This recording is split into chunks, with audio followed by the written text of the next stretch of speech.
Okay, I'm back on the Kenwood KR9600. I was doing the lights, which I've did the ones inside here. I got to replace all the small indicator lights. They're kind of a pain in the butt. They're so small, so that still needs to be done. But I'm moving on to some the power supplies. I thought I'd film that part. I'm going to upgrade the power supply, and part of the upgrade is you have these two R1, R2, 120 ohm resistors, and I want to say they are 2-watt resistors. Yeah, R1, R2, 120 ohm, 2-watt, but they're in parallel. So when you run them in parallel, you're going to do what? You're going to cut it in half. So you can see we're running at 60 ohms right there. So it's good still, but I am going to change that just because reading on Audio Karma, what everyone suggests to help get it's that board's a little, it's got a little heat going on there. You can see in the back a little bit of the blackness going on, the burn, but it's not as bad as the one I had in a couple years ago. But anyway, what I'm going to do is I'm going to change it over to a 70, what is this one? This is a 75 ohm 25 watt wire round, and what we're going to do is you have this extra hole right here. I'm going to mount that onto there, and I'll run one wire directly where the resistor comes off, and then one to the opposite side to still have the proper ohmage, and we'll get that heat.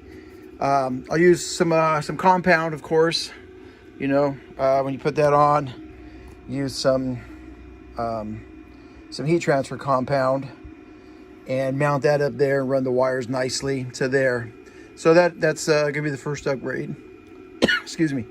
And I'll check out the 5-volt regulator and make sure that that's all good, and then put that back together. So I'll show you when it's all done. Okay, here's the power supply board. This is part of the power supply. This is the 1860 TAC10 board.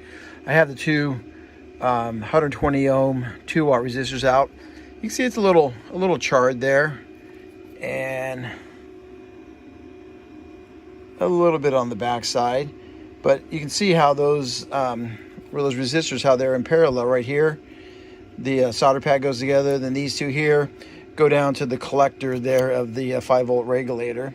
So I'll just, you know, run some nice looking wire from one side of the resistor, you know, where one of the resistors were at, loop it around, and then attach it over here where I'm going to put the new 75 ohm 25 watt resistor, and get the heat off of there, and this should dissipate a lot better. Okay, here's the 75 ohm 25 watt resistor. Mounted it, put some heat sink compound on there. I left the wires, you know, kind of long. You don't want to run them straight there.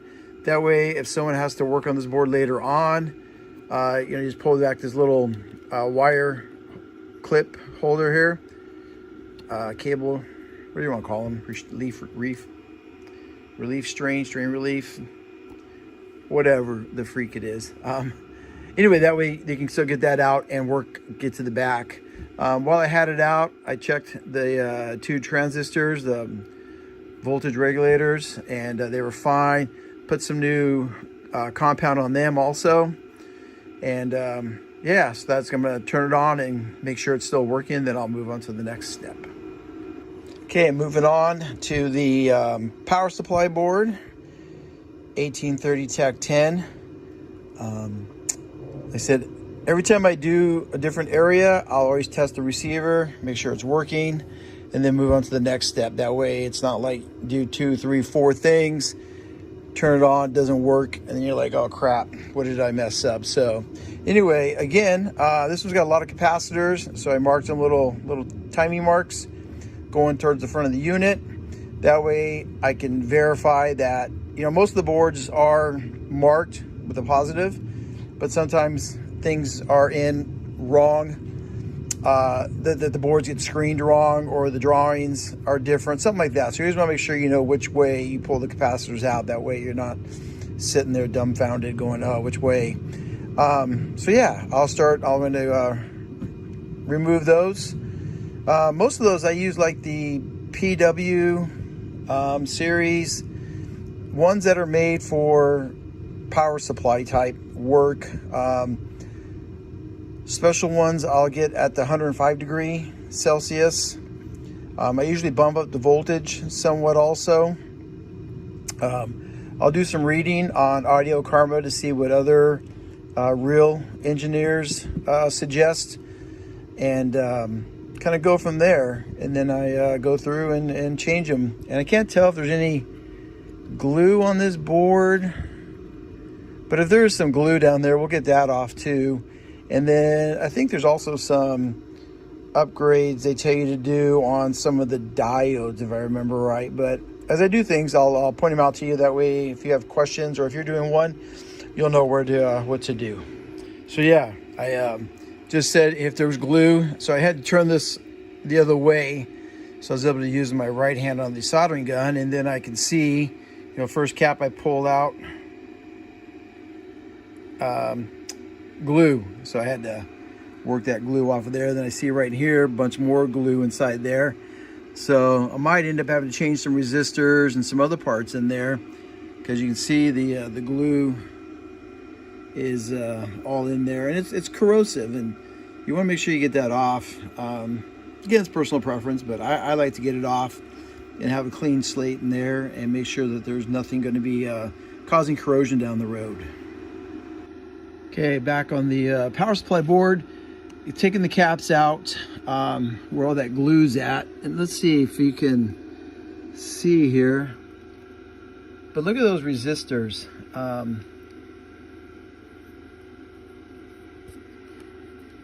Getting my light in here, but look at that.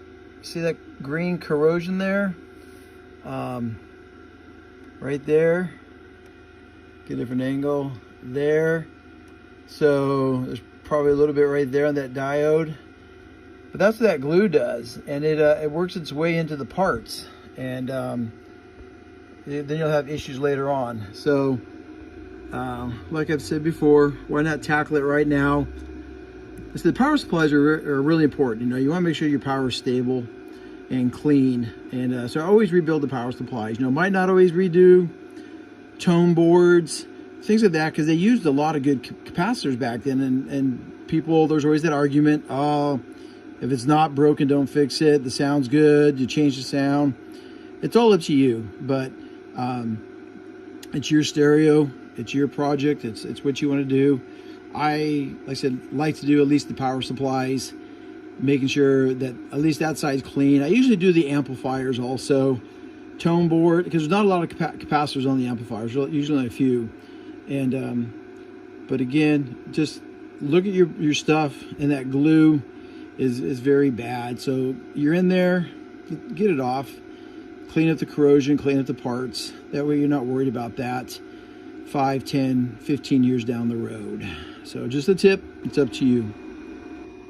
There's the first resistor I pulled out, barely tugging on it, and that leg just broke off. So like I said, just another point of emphasis to show you that stuff, it does damage, and it's just it's a little thing waiting to happen, and then you're troubleshooting, not knowing where to look. So start the power supply and do it right. Okay, I have the power supply back in on the KR 9600 Kenwood.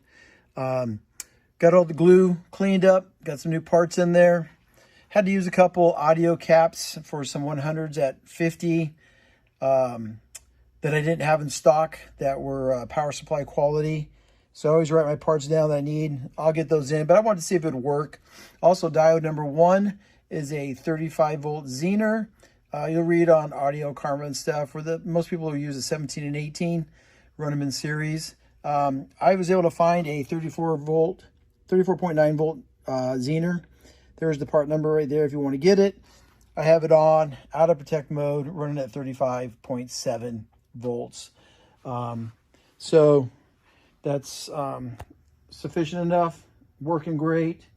And as you can see on the board, on the schematic, the drawing, D1 is a 35 volt diode feeding the base of Q1, get your 34.9 feeding over to pin 14. So working nice. I'm going to wrap it up, do a little, I'll add these videos on right now for part 2, and then we'll continue on with probably the amplifier boards, and then onto the tone control and stuff like that. So, all right, if you have any questions, let me know. I'd like to answer them, or if you just want to chat about something, also give me a message. All right, thanks. Hey, I wanted to show you a little bonehead move I did. When I was working on the lights, I had this out, and I was putting the new the LED bulbs on, and I was testing it, and I wasn't paying attention. Usually I do. I usually put like a towel down here. But anyway, the power, the 7 volts, comes in right here. And I had this back, and it shorted out on here, because all of a sudden my lights went out. So I'm like, huh. I went over, you can't see it from here, but this middle fuse, that's the fuse for the 7 volts. It was blown, of course, so I change it, and it blows right away again. So I'm like, all right, what did I do?